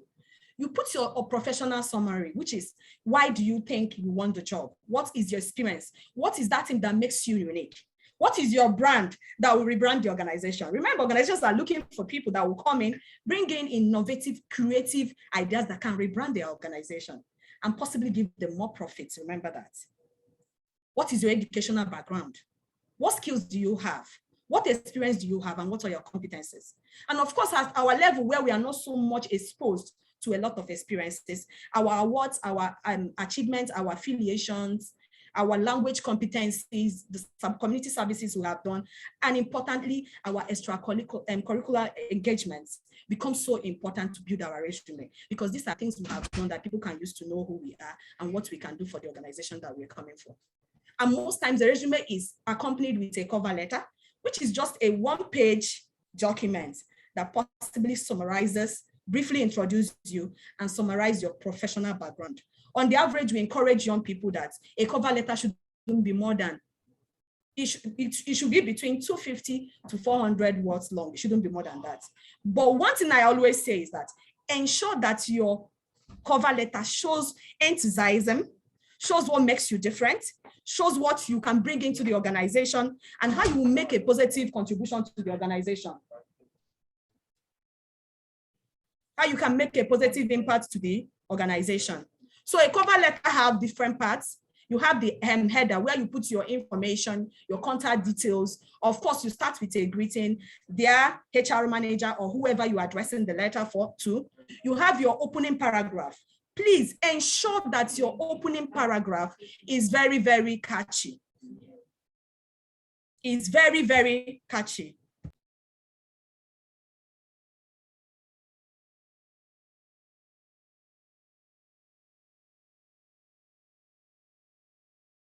Land you an opportunity to sell yourself more. So if your opening paragraph is not catchy, most employers will not even go further to read other things you have achieved. So make it as brief, catchy, and straight to the point. Give it a bullet. Use a bullet word that will make someone want to meet you. How can this be? Because this is what they are looking for. Innovative, creative people that can change the narrative for the organization. What are your top 3 achievements? Make sure you put it in your cover letter. Then explain why, out of the 1 million people applying for that job, why you are the best person to be employed by that organization. And finally, you do your formal closing. That is how your cover letter should be. Because of time, I'm trying to rush everything to make sure that we cover all we are meant to do for today. How to build your resume. I think this is where the problem is. Because most young people will tell you, I am still a student. I have not done anything. So where do you want me to get the experiences from? Hello, sweetheart. Let me gist you. Many young people that are in primary school have experiences that can build a resume. Are you aware? Because they have understood that even though we call it extracurriculum activities, you have to be intentional with those activities. Because like I said, we are no more, the economy is moving out of the paperwork. We are looking at skilled base. So like Leke said, if you're a storyteller, it's something an organization can buy, because organizations are looking for content creators Most times organizations have innovative ideas, but the people that interpret it to the public are not good. They don't know how to tell a story. So if as a young person, when you were young, you have read 1 million novels, you have summarized them, that is an experience that can be in your resume. I'm a young, intelligent, vibrant young person that likes reading. And out of, so far, I am 17 years, I've read up to 500 books, and I have the summary of all of them. Coming into your organization, I believe I have the skills to interpret the organizational product and content in a way that people will want to relate with the organization. It's a skill already. You have something you can put in your resume. Because like Leke and Dr. Odon say, most times we don't believe in ourselves. We believe that what makes you have self-worth is only the things the society have said. Go to your university, have a 2-1, have a first class, and when you graduate, that's the only way you'll be worth anything in the economy. It's a big lie. And I thank God that in secular economy, many organizations are trying to build young people that don't have even educational qualification, and they're doing wonders in their space, because we are trying to make you understand that these things are not rocket science. These things, you can make it happen for yourself. And you don't need the formal wall of any school to become who you want to be. What school actually does for you is that it opens your eyes to the possibilities around you. Every other extra is by you. Those extras, you get them by your experiences, by reading other things that are not about your school materials, and going the extra mile to make sure that you get to where you want to get to. So one of the ways you can build your resume, especially now that the government have decided that our youth can be sleeping in the house. I am sure you're not sleeping, you're not watching movies, you're not playing PS4. I'm sure you're doing something useful with your time. You can start volunteering. Look around your environment. There are a lot of people that need the help of young people. There are many NGOs. There are many people offering humanitarian activities. Who told you that you can't walk in and volunteer? I had my first work experience when I just finished my secondary school. I know the normal African thing, every family wants you to be a doctor, be a pharmacist, be a doctor, you know. The society have a way of programming us where they think we are good. Nobody even bothers to check your strengths and weaknesses. And that is why one of the ways to build your resume is also do a SWOT analysis of yourself. Check your strengths, check your weaknesses, check the opportunities around you and the threats. So that when you are going for something, you know that this is something I am passionate about. This is something I have the drive to push through. Because when you're doing what you don't love, you're killing yourself. That's the truth. Doing any job you don't love, psychologically, you're killing yourself. Because those complaints you're doing, those days of murmuring, coming home depressed, has a mental toll on your health. And as a psychologist, I tell people, your mental health is more important than any other part of your health. And part of the ways to sharpen your mental health is doing things you love. So you can volunteer for good cause. So when I finished secondary school, I was at home waiting to go, waiting for Jambo and all other things. I went to somebody in my church that has a lab. I went there to do office assistant for him. I was doing that as I was waiting for my WAEC results, my JAMB results. And I learned a lot in that process. And of course, when I started my career to send CVs, that was the first experience you see in my paper. I will tell you, I've done a job as an assistant in a lab. So sometimes when I am able to say some medical things, people are wondering, how did you learn it? You're a psychologist, you're not a doctor. But when I was in that lab, I was learning something that was not where I was going to. But today, those skills are helping me. Because now when somebody around me is sick, I know 1 or 2 things to do before the doctor comes. That means when I have an emergency, a medical emergency in my hand, I know something, I know what to do because I volunteered for a good cause when I had the opportunity. Many of my mates at that stage, they were in the house playing swell, you know, a lot of things that keep you. See, one thing young people should fight against is that we have a lot of distractors in this country. We have a lot of distractors. And if you know how to control the distractors as a young person, you can build an intimidating resume even before you leave the university. That's the reality. People are doing it. We are seeing them. You see a young person of 17 years intimidating you when they produce what they have done because they are intentional and they know how to control distractors. Another way you can do that is internship. Most times when you're volunteering, they don't pay you. But remember, it shouldn't just be about the money. It should also be about the experience you're getting on the job. It should also be about the referral. Because when I needed a referral, when I was actually going for a job, my first referral was my first boss. When I've not even gone to the university. because I worked with him as a young person. And you know how powerful these referrals can be. When somebody of authority refers a young person, it puts a lot of work on you. So don't be waiting until when you graduate to start working on your resume. You can engage in community service. Thank you for the circular economy. I don't see nylons anymore. People are looking at the waste products in their environment and converting it to something that can be worthwhile. Who told you as a young person that wherever you are staying, that there is no community service that needs your attention? Don't wait for opportunities. Create opportunities. All those people you are looking forward to meeting one day, there is a way you will create opportunities they will be looking for you even at your age. I have my experience and I know what I'm talking about. When you engage in community services, you get community recognition, you get government recognition. And when anything important is meant to be said in wherever you live, you become an authority, even when you don't have a university degree. So there are many ways you can build your resume. You can build your resume by learning a skill. Learn a skill. It's not about academic empowerment. What else can you do? If this strike goes forever, you're going to wait for 7 years. Let's assume that the government are not ready to call us back to school. Are we going to sit at home until whenever they are ready? If you have stayed 4 months in the house and you have not learned a new skill, you have not made money, I think you need to ask yourself another question. And that question is, do I want to build a future that is worthwhile? Or do I just want to be living and allow myself to be controlled by my environment? There are many skills you can learn. You can learn painting. You can learn grafting. This afternoon, I just ended a training. If you see how my students were able to use leather to design things, it's so crazy. And they are young people like we are. Nobody is going to hand you over the life you want, especially in this part of the world. You are going to take the life you want by being intentional and ensuring that every day you are adding value to the person you were yesterday. If you don't do that, my sister, my brother, forget it. Nobody owes you nothing. I tell every young person I have an opportunity to say, please don't live in, what do they call it? Entitlement mentality, because it makes you not to grow. It makes you sit down and be waiting. But when you understand that as far as they've given birth to you and you are living on earth, nobody owes you nothing. You will learn how to build yourself and work on yourself and become that person you want to be. Don't joke with referral.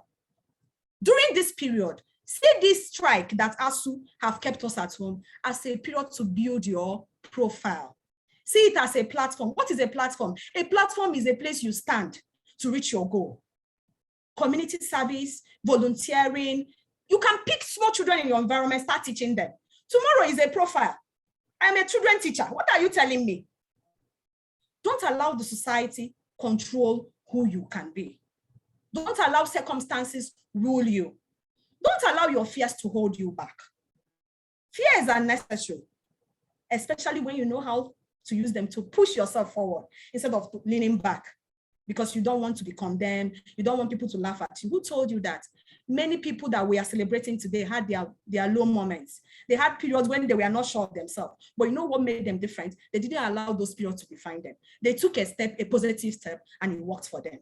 So I tell people, how is your resume today? I'm going to leave you with this.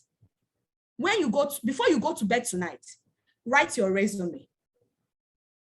After writing your resume, if it is not looking like what you want, do you know the only thing you can do? There is only one thing. Make a commitment. Promise yourself that every single day I wake up, I will engage in something that will give me the experience, give me the platform, give me the opportunity to build the kind of resume I can build. Like they always say, the best time to have planted a tree was yesterday, but the second best time is now. So don't just listen to these 4 days of intensive teaching. People have come to inspire you. People have come to tell you things you can do. Let it not be the normal way we do our things. When the ovation is always very high, but the moment we leave that place, it goes with the tide. If you are a youth and you have listened to this, you have been involved in this program, and in the next 5-6 years, you are not somewhere controlling the way things are done in the industry you belong to. I think for me personally, that's the only time you become a failure.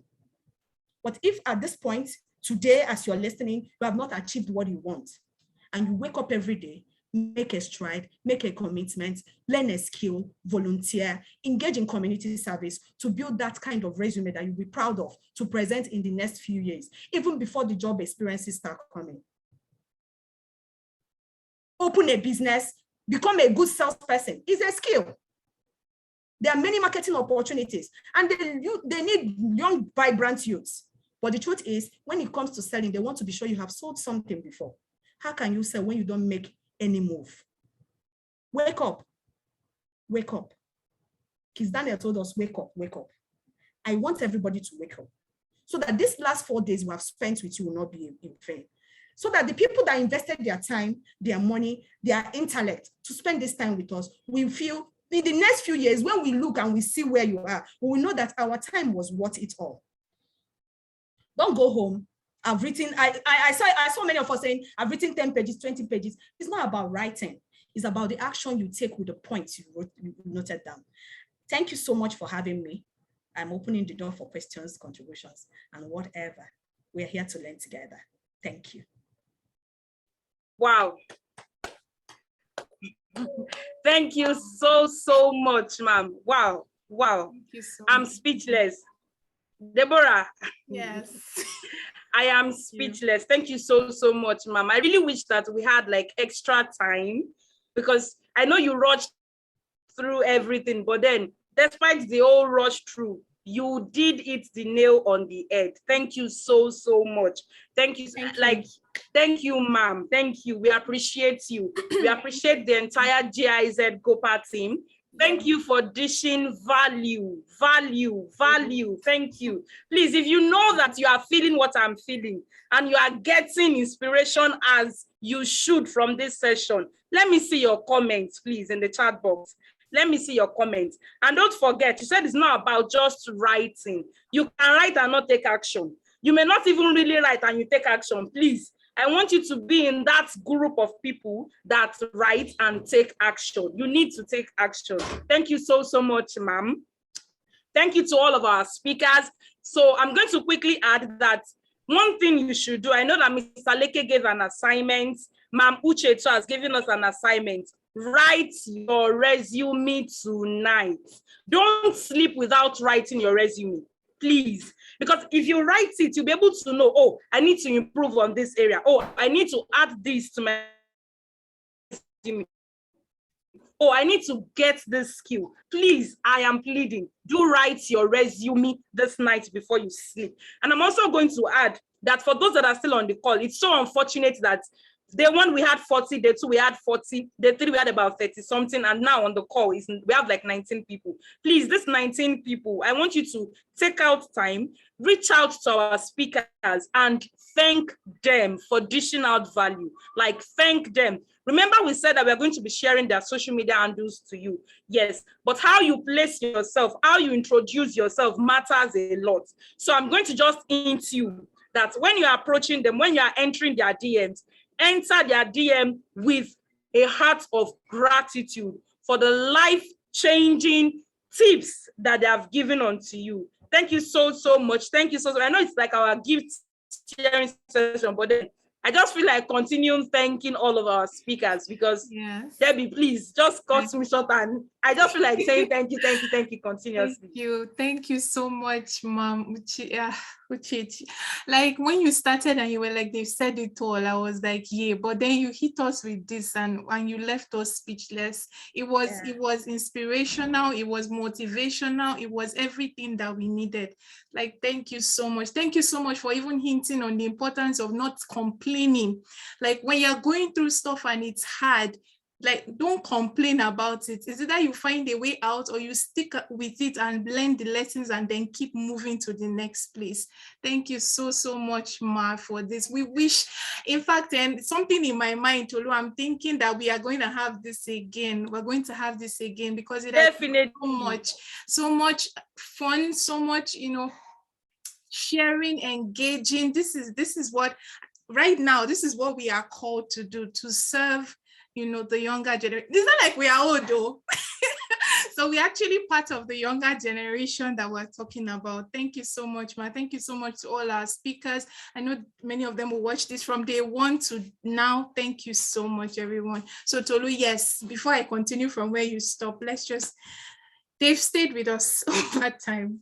Let's just carry on. Thank you. Yes.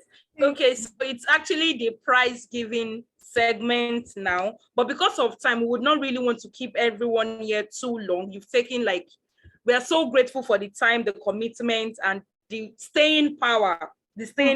Thank you so much for that. So we are going to reach out to you via emails, and we already have your WhatsApp contact for all of our winners. Okay, Ifeanyi Chuku is asking about the book. Please kindly drop your emails.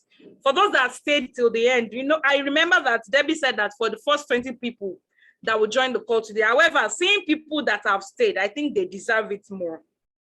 It's not about you're about to say something about it's not about how you start, but how you finish. So I think for those that have ended, yes, please drop your emails. Victoria, you are doing a great job. You have been doing awesomely well, right from day one. Exactly. Yeah, you're managing the. Okay, someone says it's joining for the first time. You are welcome. I hope you registered, so we have your welcome. If you didn't register, please drop your email here. Please drop your email. Let's drop your email. Then for I'm so glad that everything is eating you. Nobody's attacking you here. And if you feel attacked, it's for a positive reason. We are attacking you because we want you to yield positive results. So please don't feel hurt. It's all for the best. It's all for change. Okay, so yes, thank you. Keep in your emails for our winners. We are going to reach out to you via email. I'm going to personally send you a WhatsApp message this night, and we're going to reach out to you with your gifts. Thank you so much. Debbie, do you want to wrap up? Because it's been awesome. It's really been. Thank you so much. I see you dropping your emails. Thank you so much. I think I just like to use this opportunity to say thank you to CIP. Thank you to Secular Lagos. Thank you to Loop Lab, because without these people at the forefront, we would not have this opportunity to be here. Thank you so much to our bosses who will, eventually get to watch this, and then thank you all. You've been patient, you've been consistent. Thank you so much for this. And like Tolu said, excuse me, this is not the end. We hope to keep interacting with you via mail. We hope to keep sharing resources with you. We hope to be a part of your journey from now till you get to that place where you say, yes, I was a part of something that set me up for life. That is our desire. That is our wish for you. And with that, I think we've come to the end of this. Yeah, it will not be complete. I have to say Victoria. So I have to say thank you to Victoria. Thank you to Mide. Thank you to Tolu as well. These people, they have been awesome. All the planning, everything that we had. Thank you, Fatima. Thank you, everyone. Thank you, everyone. You've been awesome. You've been awesome. I think that with all this, we've come to the end of today's session. Sorry that we didn't share digital puff puff and Zobo. We'll try our best to do so next time. Thank you so much. And this is the end of Careers Week 2022 edition. Thank you, everyone. God bless you. Thank you, everyone. Thank you. God bless.